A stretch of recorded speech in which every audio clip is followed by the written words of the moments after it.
നടക്കട്ടെ. ഈ മരക്കാറിൽ യഥാർത്ഥത്തിലുള്ള ഡ്രസ്സോ ഇല്ലെങ്കിൽ നമ്മൾ ആ കാലഘട്ടത്തിൽ അവർ ധരിച്ചിരുന്ന ഡ്രസ്സോ ഒന്നും നമുക്കിപ്പോൾ ആ ക്യാരക്ടേഴ്സിന് കൊടുക്കാൻ പറ്റില്ല.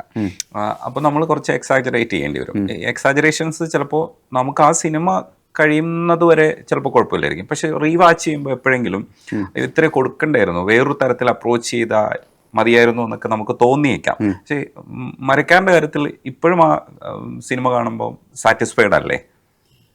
ചില സ്ഥലത്തൊക്കെ ഉണ്ട്, നമുക്ക് അങ്ങനെ തോന്നാറുണ്ട് ഉറപ്പായിട്ടും. പക്ഷേ കുറേ കാര്യങ്ങൾ നമ്മുടെ കൺട്രോളിലല്ലായിരുന്നു. നമുക്ക് അങ്ങനെ ചെയ്യാൻ പറ്റില്ല. ഈവൻ ഡയറക്ടേഴ്സിനും ആക്ടേഴ്സിനും എല്ലാവർക്കും ഉണ്ടാവില്ല അത് നമുക്ക് മാറ്റാൻ പറ്റില്ല. നമ്മൾ ആ സമയത്ത് നമുക്കും മറ്റുള്ള പല ആൾക്കാർക്കും ഒരുമിച്ച് തോന്നിയ ഒരു എന്താ പറയുക, ഒരു ഡിസിഷനാണത്. അപ്പോൾ അതിനെ നമ്മൾ അങ്ങനെ കാണുന്നതിൽ അർത്ഥമില്ല. പിന്നെ എന്താ വെച്ചാൽ ഇപ്പോൾ നമ്മൾക്ക് തോന്നിയ ഇതേ കാര്യം തന്നെ മേ ബി ആഫ്റ്റർ 1 year ചിലപ്പോൾ നമുക്ക് കാണുമ്പോൾ അതേ നമുക്ക് അന്ന് തോന്നിയ കാര്യം നമുക്ക് വീണ്ടും ശരിയാണെന്നല്ലോ എന്ന് തോന്നാം. പക്ഷെ അങ്ങനെ ചിന്തിക്കുന്നതിൽ അർത്ഥമില്ല. ആ സമയത്ത് എക്സിക്യൂട്ട് ചെയ്തു, അത് കുഴപ്പമില്ലാതെ വന്നു. അതെ സിനിമ അത് അതിന്റെ പാർട്ടായിട്ട് മുന്നോട്ട് പോയി. അങ്ങനെ ചെയ്യാൻ പറ്റുള്ളൂ. ഇപ്പൊ മീനയുടെ ഡ്രസ്സിനെ കുറിച്ച് ഇടയ്ക്ക് എല്ലാവരും ട്രോൾ ചെയ്തിട്ടുണ്ടായിരുന്നു. കിട്ടിയ ഒരു ട്രോൾ എന്ന് പറയുന്നത് അതാണ്, ആ സിനിമയ്ക്ക് കിട്ടിയ ഒരു ട്രോൾ അതാണ്. അതിന് എക്സ്പ്ലനേഷൻ പറഞ്ഞിട്ടുണ്ടായിരുന്നു. അത് അങ്ങനെ തന്നെയാണ് ഉദ്ദേശിച്ചത്. അത് കുഴപ്പമില്ലാത്തൊരു സാധനമാണ്. അത് നമുക്ക് പിഴച്ചിട്ടില്ല. പ്രേക്ഷകർ അതെങ്ങനെ എടുത്തു എന്നുള്ളത് അത് അവരുടെ പെർസ്പെക്റ്റീവിൽ നിന്നിട്ടാണ്. പക്ഷെ അത് എക്സാക്ട്ലി അങ്ങനെ തന്നെയാണ് പ്രേക്ഷകർ കാണണം, ഇല്ലെങ്കിൽ അത് അങ്ങനെ തന്നെ ഒരു വലിയ നിലയിൽ കണ്ടാൽ മതി എന്നുള്ളതായിരുന്നു പിന്നണിയിൽ നിൽക്കുന്ന നിങ്ങളെല്ലാം പ്രതീക്ഷിച്ചിരുന്നതും. അതങ്ങനെ തന്നെയാണ് എക്സിക്യൂട്ട് ചെയ്തത്. പക്ഷെ അതിൽ ചില ട്രോളൊക്കെ വരുന്നത് സ്വാഭാവികം, അത് രസമാണ്. ട്രോളിനെ എങ്ങനെ ആസ്വദിച്ചു, ട്രോള് എപ്പോഴും രസമുള്ള കാര്യമാണ്. പക്ഷെ അതിനപ്പുറത്തേക്ക് ചില ചിന്തകളിൽ ഇപ്പോൾ നമ്മളിപ്പോൾ ഗ്രാമം നമ്മൾ ചിത്രീകരിക്കുന്ന സമയത്ത് ആക്ച്വലി കുറച്ചുകൂടെ പഠിച്ചിരുന്നെങ്കിൽ നമുക്ക് കുറച്ചുകൂടെ നന്നാക്കാമായിരുന്നു. എക്സാക്റ്റ് ആ ഗ്രാമത്തിൽ തന്നെ റീക്രിയേറ്റ് ചെയ്യണം, അങ്ങനെയൊക്കെ ഉള്ള വാശിയൊക്കെ ഉണ്ടോ? ഞാൻ അതാ പറഞ്ഞത് നേരത്തെ. ഇപ്പോൾ നമ്മൾ ഇബ്രാൻ സിനിമയിൽ നമ്മൾ 15 മാസം വർക്ക് ചെയ്തു എന്ന് പറയില്ലേ, നമുക്ക് ചെയ്യാൻ പറ്റുന്ന ആ സിനിമയോടുള്ള ഏറ്റവും വലിയ നമ്മുടെ ഡെഡിക്കേഷൻ എന്ന് പറയുന്നത് ആ 15 മാസം ആ സിനിമയ്ക്ക് വേണ്ടി വർക്ക് ചെയ്യുക എന്നുള്ളതാണ്. ചിലപ്പോൾ പലപ്പോഴും നമ്മുടെ ഇൻഡസ്ട്രി സ്റ്റാൻഡേർഡ്സ് അതിന് സമ്മതിക്കാറില്ല, പക്ഷെ ഞാനത് മേക്ക് ഷുവർ ചെയ്യാറുണ്ട്. അങ്ങനെ നമ്മൾ വർക്ക് ചെയ്യാതിരിക്കുമ്പോഴാണല്ലോ നമ്മൾ ഈ പറയുന്ന അതിനെപ്പറ്റി നമ്മൾ കൃത്യമായി പഠിച്ചില്ല എന്നുള്ള തോന്നൽ വരില്ല. അപ്പോൾ അതിൻ്റെ നമ്മുടെ സിനിമ തുടങ്ങിക്കഴിഞ്ഞാൽ സുജിത അവിടെ തന്നെ കാണും 99%. ഇപ്പോൾ ഒരു ഭയങ്കര കണ്ടിന്യൂറ്റി ആണ്, ഒരു 15 days കണ്ടിന്യൂസ് കാര്യമാണെങ്കിൽ എൻ്റെ ഒരു സാന്നിധ്യം അവിടെ ആവശ്യമില്ല. നമ്മളെല്ലാം സെറ്റ് ചെയ്ത് കഴിഞ്ഞു, അതിൻ്റെ ഫൈറ്റോ അല്ലെങ്കിൽ എന്തൊരു കാര്യമാണെങ്കിലും കണ്ടിന്യൂസ് ആണ് എന്ന് പറയുന്ന സ്ഥലത്ത് എൻ്റെ കളർ കോഡും പരിപാടിയും കാര്യങ്ങളൊക്കെ അവിടെ കഴിഞ്ഞ് കഴിഞ്ഞാൽ പിന്നെ ഞാൻ അവിടെ ഇല്ലെങ്കിലും കുഴപ്പമില്ല. പക്ഷേ ഐ മേക്ക് ഷുവർ ദാറ്റ് ഇപ്പോൾ ഇങ്ങനത്തെ സിനിമകൾക്ക് each and every major and minor സീൻസിൻ്റെ ഒരു കോസ്റ്റ്യൂംസ് എന്താണെന്നുള്ളത് എൻ്റെ ഡിസിഷൻ തന്നെയാണ്. ഓഫ് കോഴ്സ് അതിൽ ഡയറക്ടറൊക്കെ ഉണ്ട്.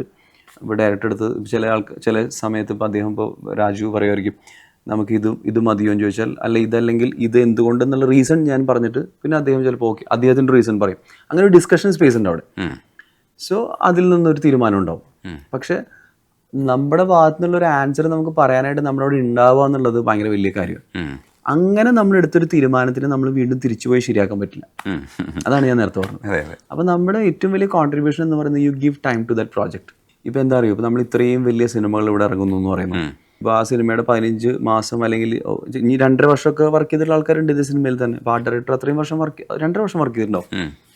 സോ മേക്ക് ഷുവർ ദാറ്റ് അദ്ദേഹം അത് ട്രൈ ചെയ്യുന്നതെന്ന് വെച്ചാൽ ഈ 2.5 വർഷം അതിൻ്റെ കൂടെ നിൽക്കുക എന്ന് പറയുന്നതാണ് അതിലത്തെ ഏറ്റവും വലിയ കോൺട്രിബ്യൂഷൻ. അതിൻ്റെ അപ്പുറത്തൊരു കോൺട്രിബ്യൂഷൻ ഇല്ല. അതേപോലെ സുജിത് വാസുദേവാണ് ക്യാമറ ചെയ്യുന്നത്.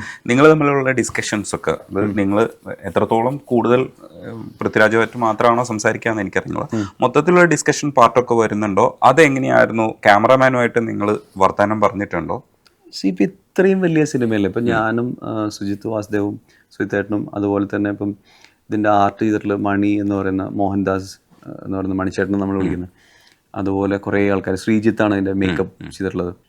ഇതിലൊരു ഭയങ്കര രസകരമായ കാര്യം എന്താണെന്ന് വെച്ച് കഴിഞ്ഞാൽ, ഞങ്ങൾ ഈവൻ ലൂസിഫറിൽ പോലും ഒരു പ്രാവശ്യം പോലും നമുക്ക് ഈ സിനിമയെ ഒന്ന് ഡിസ്കസ് ചെയ്യാമെന്ന് പറഞ്ഞിരുന്നിട്ടില്ല. ഇതെന്നോട് സുജിത്തേട്ടൻ പലപ്പോഴും പറയാറുണ്ട്, എടാ ഞാനിങ്ങനെ തെലുങ്കിലൊക്കെ പോയിട്ട് അവിടെയുള്ള ആൾക്കാരൊക്കെ ഇരുന്നും 2, 3, 4 മണിക്കൂർ നേരം ചിലപ്പോൾ അതിൻ്റെ ബാക്ക്ഗ്രൗണ്ടൊക്കെ മാറ്റി പെയിൻറ്റ് ചെയ്യും, അല്ലെങ്കിൽ ചിലപ്പോൾ ആർട്ട് പ്രോപ്പർട്ടീസ് പലതും മാറ്റും, കോസ്റ്റ്യൂംസ്. ഇപ്പം നമ്മുടെ സിനിമയുടെ പോലെയല്ലോ, നമ്മുടെ സിനിമ പലപ്പോഴും എത്ര വലിയ സിനിമയാണെങ്കിലും നമ്മൾ അതിൻ്റെ ഉള്ളൊരു നമുക്കൊരു കൺജഷൻ ഉണ്ട്. നമുക്കിതിൽ ഇതിൽ നമുക്ക് ചെയ്യാൻ പറ്റുമോ എന്നുള്ള ചോദ്യമുണ്ട്. ചെയ്യണം, കാരണം എന്ന് വെച്ചാൽ നമ്മൾ സ്പെൻഡ് ചെയ്യുന്ന ഓരോ രൂപയും പിന്നെ നമ്മൾ ഇത്രയും കുറവ് തിയേറ്ററിൽ നിന്ന് നമുക്ക് വരേണ്ട. ഇപ്പൊ ലാൽ സാറിന്റെ പോലെ ഒരു ക്യാരക്ടർ ആണെങ്കിൽ പോലും നമുക്ക് അതിൻ്റെ ഉള്ളിൽ ഒരു 20 ചേഞ്ച് ഉണ്ടെങ്കിൽ നമ്മളൊരു 22-23 ചെയ്തിട്ടുള്ളൂ. അപ്പം അതാണ് നമ്മുടെ സിനിമ. നമ്മളതിനെ അങ്ങനെ മനസ്സിലാക്കണമെങ്കിൽ കുറച്ചും കൂടെ ഈസിയാണ്. ഞാൻ പറഞ്ഞുകൊണ്ടെന്ന് വെച്ചാൽ അങ്ങനെ ഒരു ഡിസ്കഷൻ വലിയ രീതിയിൽ ഒരിക്കലും ഉണ്ടായിട്ടില്ല. അല്ലെങ്കിൽ ഇരുന്ന് അങ്ങനെ ഡിസ്കസ് ചെയ്ത് നമുക്ക് കാര്യങ്ങൾ ചെയ്യാം. പക്ഷെ നമ്മുടെ സിനിമയുടെ ഭാഗ്യം അല്ലെങ്കിൽ നമ്മുടെ ഇന്റേണലി നമ്മൾ ആ സിനിമയെ മനസ്സിലാക്കിയ രീതിയാണോ എന്നറിയില്ല. അത് പൃഥ്വിരാജിൻ്റെ കഴിവാണെന്ന് ഞാൻ പറയുള്ളൂ.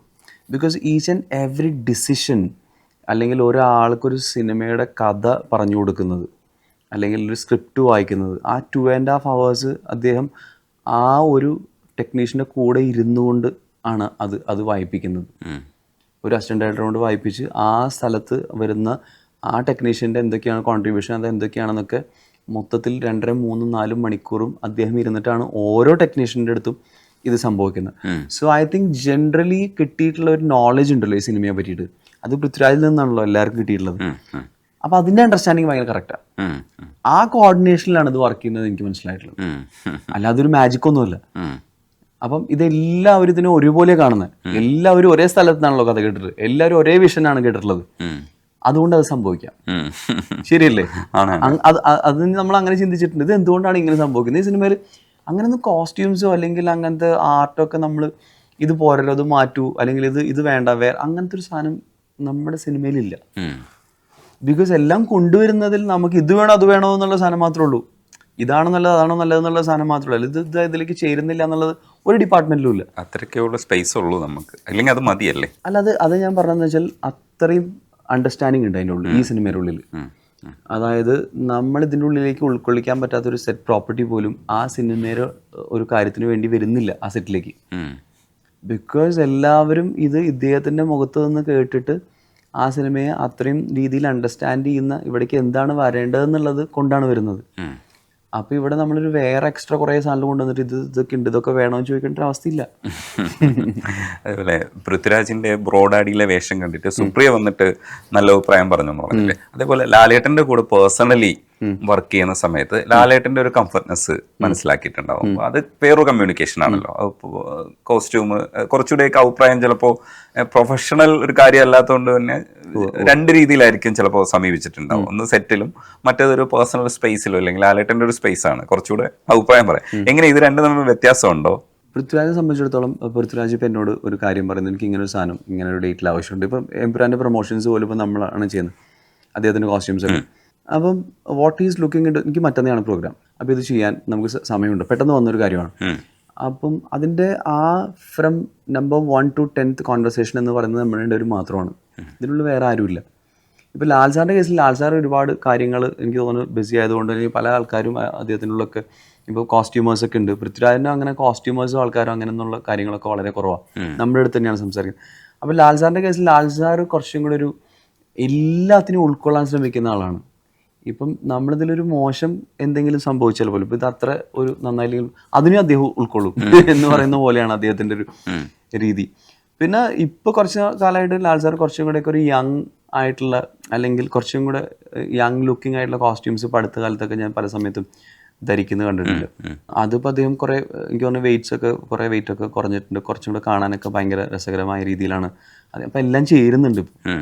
അപ്പം ആ രീതിയിലൊക്കെ നമ്മുടെ ആയിട്ടുള്ള കോൺവെർസേഷൻസ് പലപ്പോഴും അദ്ദേഹം ഈ പറയുന്ന പോലെ ഇതെന്താണ് ഇതിൻ്റെ ഉള്ളിലത്തെ കുറേ കാര്യങ്ങളുണ്ടല്ലോ. ഇതിൽ എംബ്രോയിഡറി ആയിക്കോട്ടെ, അല്ലെങ്കിൽ ഇതിൻ്റെ വീവിങ് ആയിക്കോട്ടെ, അല്ലെങ്കിൽ അങ്ങനെയുള്ള കുറേ കാര്യങ്ങളൊക്കെ അദ്ദേഹത്തിന് ഭയങ്കര ഇഷ്ടമുള്ള കാര്യങ്ങളാണ്. അത് ചോദിക്കും, ഇത് ഏത് തുണിയാണെന്ന് ചോദിക്കും, അല്ലെങ്കിൽ ഇതെങ്ങനെയാണ് ഇങ്ങനെ തയ്ച്ചത്, ഇതെന്ത് പാറ്റേൺ ആണ്, അല്ലെങ്കിൽ ഈ ഷൂസ് അല്ലെങ്കിൽ ഈ ബാഗ് ഇങ്ങനെ വന്നിട്ടുള്ള ലെതർ കമ്പനിയിൽ നിന്ന് എനിക്ക് കിട്ടിയതാണെന്ന്, അങ്ങനെയൊക്കെയുള്ള കുറേ കോൺവെർസേഷനൊക്കെ വരും. With Prithvi what happens is not much into that. He's looking into ഈ സിറ്റുവേഷനിൽ എനിക്ക് ഈ ഒരു സാധനം ആവശ്യമുണ്ടായിരുന്നു, അത് വന്നു, അത് കറക്റ്റാണോ, അത് ഇടുന്നു, അതിനെ അപ്രിഷിയേറ്റ് ചെയ്യുന്നു, മുന്നോട്ട് പോകുന്നു. ആ 2 വ്യത്യാസം രണ്ടുപേരും തമ്മിലുണ്ട്.